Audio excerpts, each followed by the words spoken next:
Bienvenidos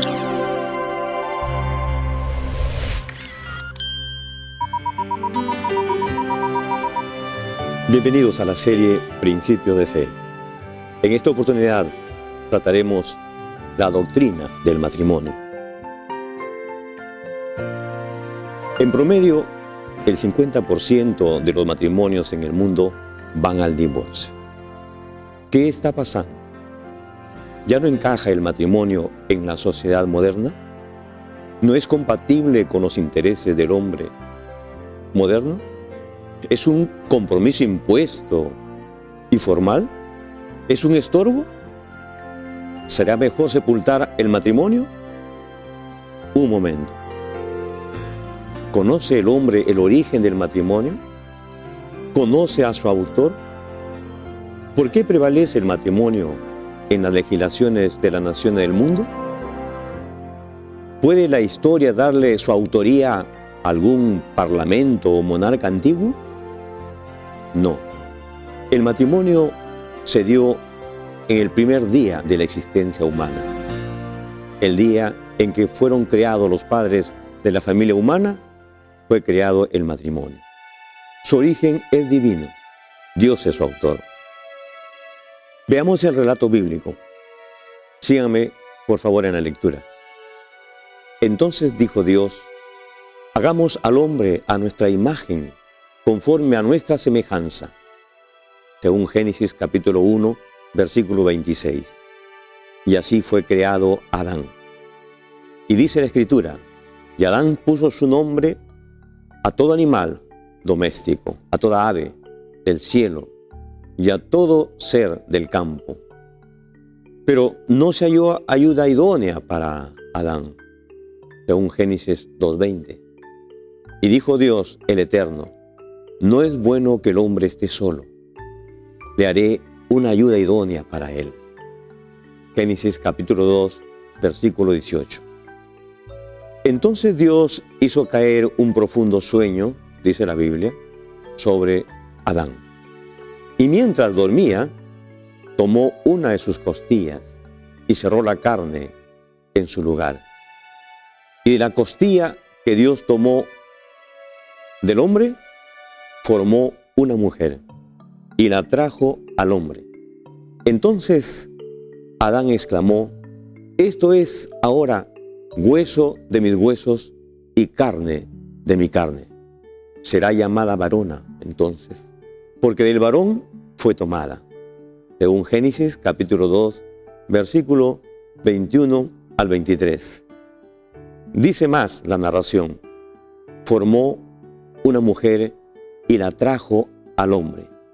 Aquí Dios celebró la primera boda y, proyectándose a todas las generaciones venideras, pronunció la ley del matrimonio, que cuando se la acata u obedece, trae gran felicidad a la pareja. La ley del matrimonio está expresada en el versículo 24 de Génesis 2, a la letra. Por eso, el hombre dejará a su padre y a su madre, y se unirán a su esposa, y serán una sola carne. ¿Por qué la ley del matrimonio dada al hombre en el paraíso trae gran felicidad a la pareja cuando se la obedece? Veamos sus términos de esta ley. Primero, dejará el hombre a su padre y a su madre. La Escritura describe el matrimonio como un acto decisivo que comprende tanto una unión como una desvinculación. Para la relación matrimonial es vital que se dejen atrás las relaciones primarias anteriores, la relación de sus padres. La relación del matrimonio debe tener la primacía sobre la relación existente. Permite unirnos el uno al otro. Sin este proceso, no existe un fundamento firme para el matrimonio. Parte 2 de esta ley. Se unirá a su esposa. La pareja camina unida, enfrenta unida la vida y comparte una intimidad profunda. Dos personas comparten todo lo que poseen, no solo sus cuerpos, ni sus posesiones materiales, sino también sus pensamientos y sentimientos, su gozo y sufrimiento, sus esperanzas y sus temores, sus éxitos y sus fracasos.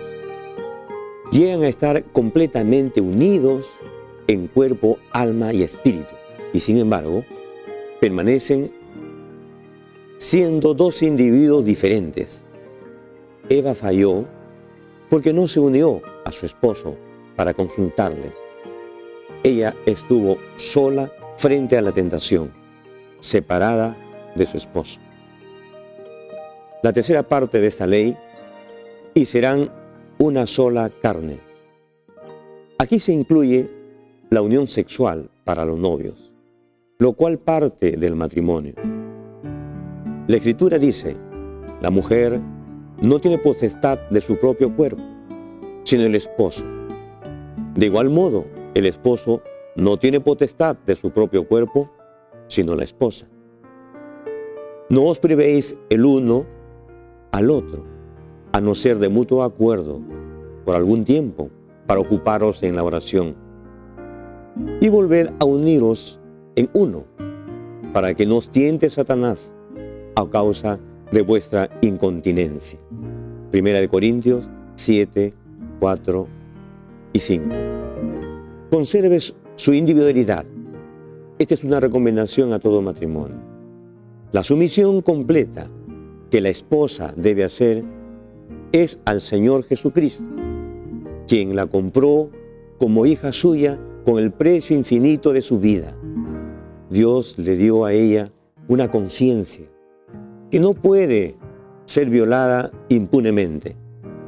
Su individualidad no puede desaparecer en la de su marido o esposo, porque ha sido comprada por Cristo. Es un error imaginarse que todo debe hacer con ciega devoción exactamente como dice su esposo.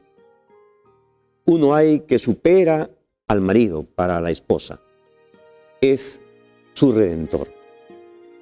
Leemos en la Escritura: esposos, amad a vuestras esposas, así como Cristo amó a la iglesia y se entregó a sí mismo por ella. Efesios capítulo 5, versículo 25. Este versículo presenta al matrimonio como una figura que expresa el gran amor de Cristo a su iglesia. Muchos maridos, en su trato con sus esposas, no han representado correctamente al Señor Jesucristo en su relación con la iglesia, porque no andan en el camino del Señor. Declaran que sus esposas han de someterse en todo a ellos, pero no es designio de Dios que el marido sea cabeza de la mujer cuando él mismo no se somete a Cristo. Debe estar bajo el gobierno de Cristo para representar la relación de éste con la iglesia. Si es tosco, rudo, turbulento, egoísta, duro e intolerante, no se diga nunca que el marido es cabeza de la esposa y que ella debe someterse en todo. Ahora bien, el matrimonio es un pacto que no debe quebrantarse de ninguna manera. En la Biblia, este compromiso por el cual se unen los individuos en santo matrimonio está descrito como un pacto, término que se usa para describir el acuerdo más solemne y obligatorio entre dos cónyuges. Su compromiso mutuo debe comprender fidelidad y perseverancia. Dios, la familia humana, los amigos de la pareja, así como la comunidad, son testigos del pacto que estos realizan entre sí. Ese pacto es ratificado en el cielo. Por tanto, lo que Dios juntó, no lo separe el hombre. Así dijo el Señor Jesús.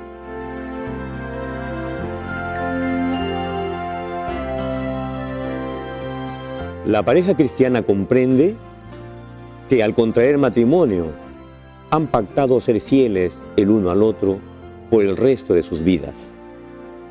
un consejo prematrimonial. No os unáis en yugo desigual. Pablo expresa: ¿andarán dos juntos si no estuvieran de acuerdo?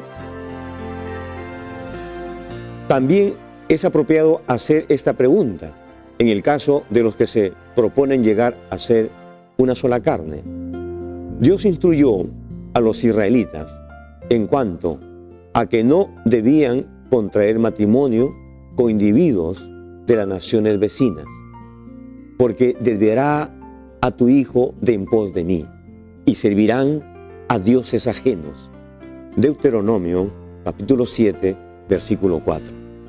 El apóstol Pablo reiteró este principio en amplios términos, diciendo: no os unáis en yugo desigual con los incrédulos, porque ¿qué compañerismo tiene la justicia con la injusticia? ¿Y qué comunión la luz con las tinieblas? ¿Y qué concordia Cristo con Belial? ¿O qué parte el creyente con el incrédulo? Segunda de Corintios, capítulo 6, versículos 14 y 15. Es claro que las Escrituras enseñan que los creyentes deben casarse únicamente con otros creyentes.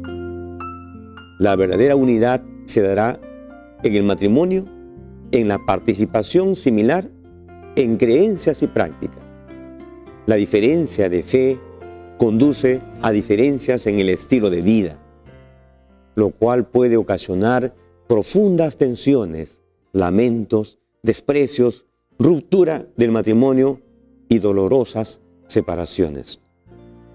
¿Qué tenemos en la Biblia sobre el divorcio? Sin ninguna duda, estamos asistiendo a los días de Noé, cuando los hombres se casaban y se daban otra vez en matrimonio. El divorcio en la actualidad es un acto común. Socialmente hablando, se ha perdido la orientación bíblica. Los divorcios van aumentando cada vez más y más.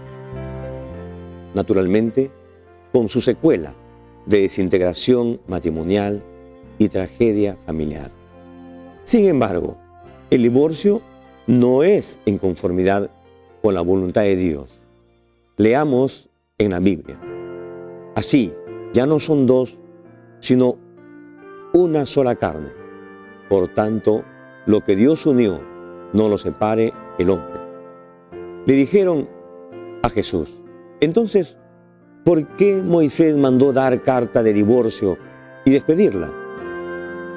Respondió él: por la dureza de vuestro corazón. Moisés os permitió divorciaros de vuestras esposas, pero al principio no fue así. Mateo capítulo 19, versículos 6 al 8. Y luego también dice: pero a los que están unidos en matrimonio mando, no yo, sino el Señor, que la mujer no se aparte de su esposo, y si se aparta, que se quede sin casar, o reconcíliese con su esposo, y que el marido no abandone a su esposa. Primera de Corintios, capítulo 7, versículos 10 y 11. La Biblia habla de la posibilidad de separación por causa de persecución o injusta servidumbre. Pero si el incrédulo se aparta, dice la Biblia, que se aparte. Que el hermano o la hermana no están sujetos a servidumbre, en ese caso, antes a paz nos llamó Dios. Primera de Corintios, capítulo 7, versículo 15. Este apartamiento o salida de casa no es divorcio, es solo para cuidar la integridad física o obtener paz, pero no para volverse a casar. Un nuevo matrimonio es posible y bíblico cuando fallece uno de los cónyuges. Dice la Biblia: la mujer casada está ligada a su esposo mientras él vive, pero si el esposo muere, ella queda libre para casarse con quien quiera, con tal que sea en el Señor. Primera de Corintios, capítulo 7, versículo 39. Tengamos en cuenta el significado de los términos siguientes. ¿Qué es repudiar? Repudiar es desechar, repeler a la mujer propia, renunciar, dejar, rechazar, despreciar. Esto es repudio, pero el repudio no es divorcio. Ahora veamos otro término, disolver. ¿Qué es disolver? Es desunir, separar, deshacer, destruir, aniquilar. La disolución tampoco es divorcio.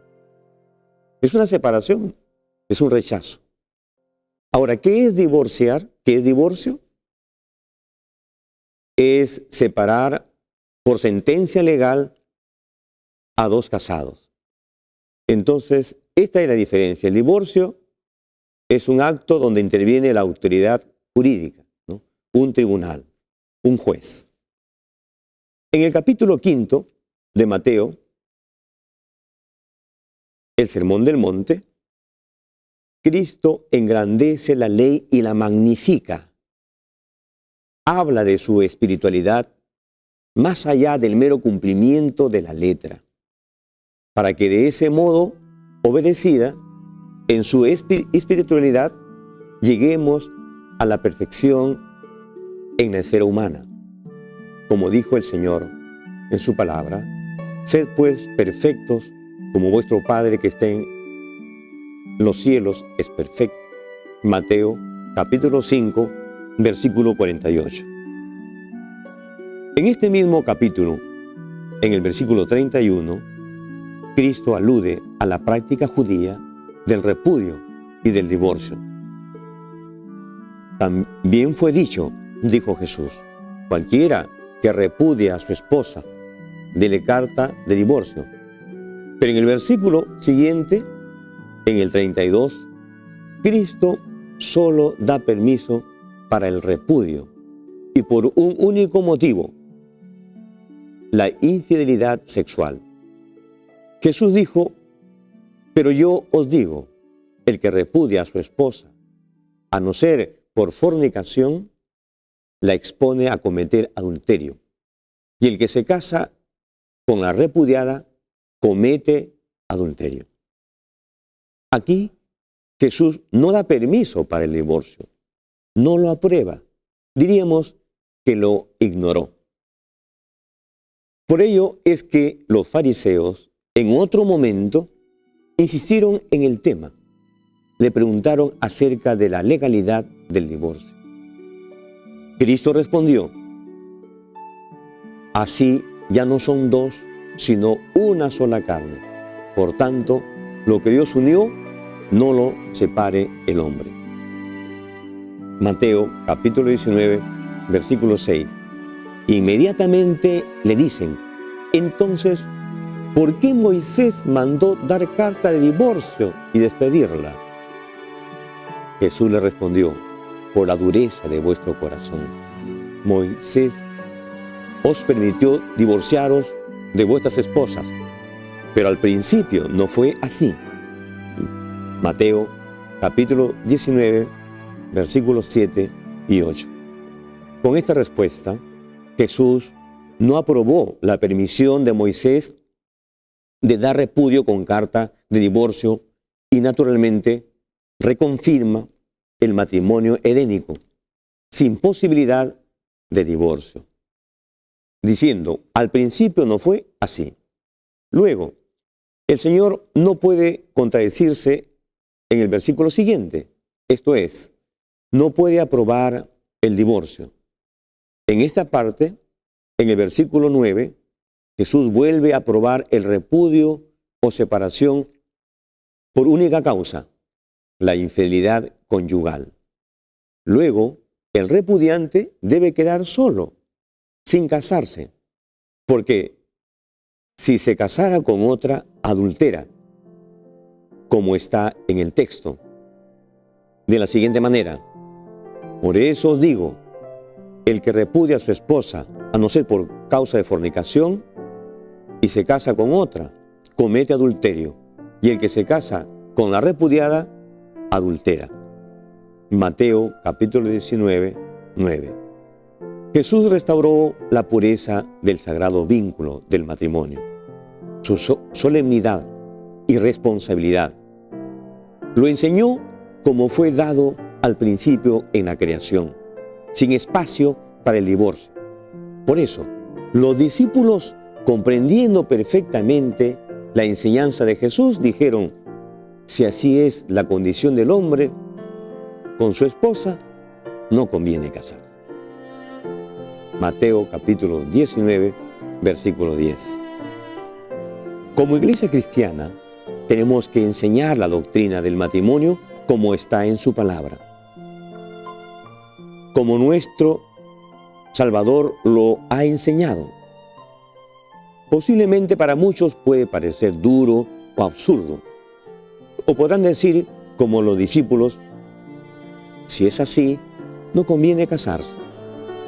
Pero no deben preocuparse más. Hay perdón para los que están en tinieblas, o han estado en tinieblas, o simplemente alejados de la luz bíblica. Cristo los ama en gran manera y desea perdonarlos, bendecirlos, restaurarlos y abrirles las mismas puertas del cielo. Como iglesia remanente, nos corresponde restaurar el sagrado matrimonio, que está salvaguardado en el 7º mandamiento de la ley de Dios: no cometerás adulterio.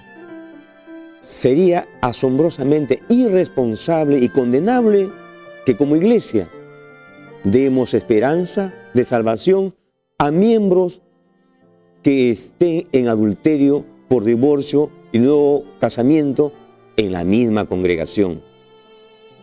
Esto está contrariamente a la palabra de Dios.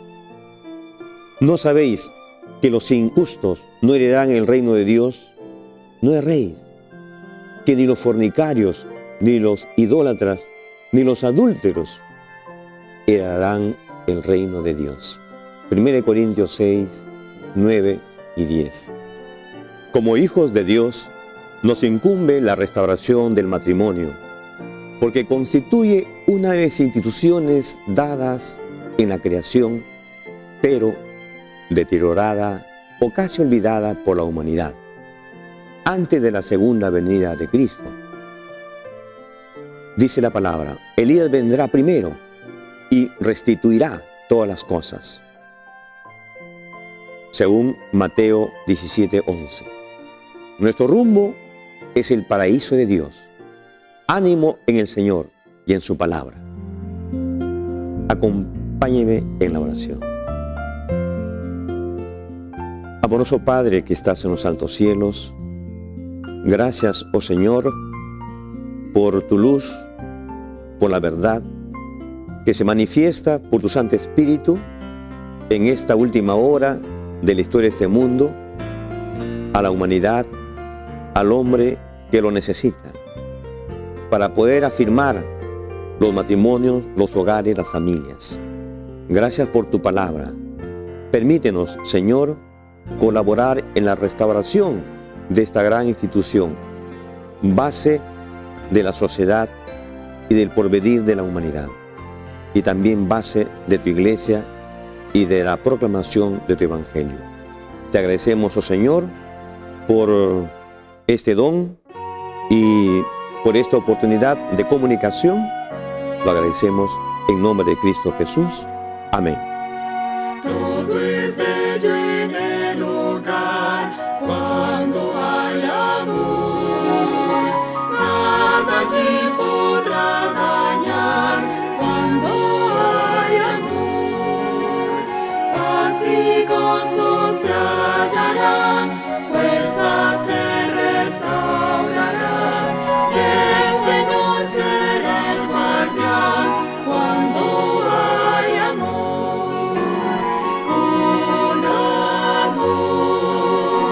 Con amor, todo es bello en derredor cuando hay amor.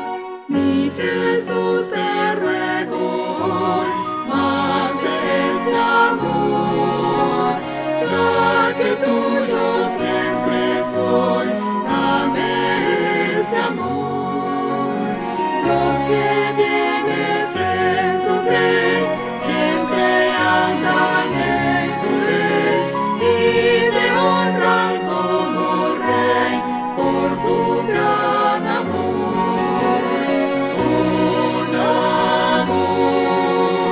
Con amor, todo es bello en derredor cuando hay amor.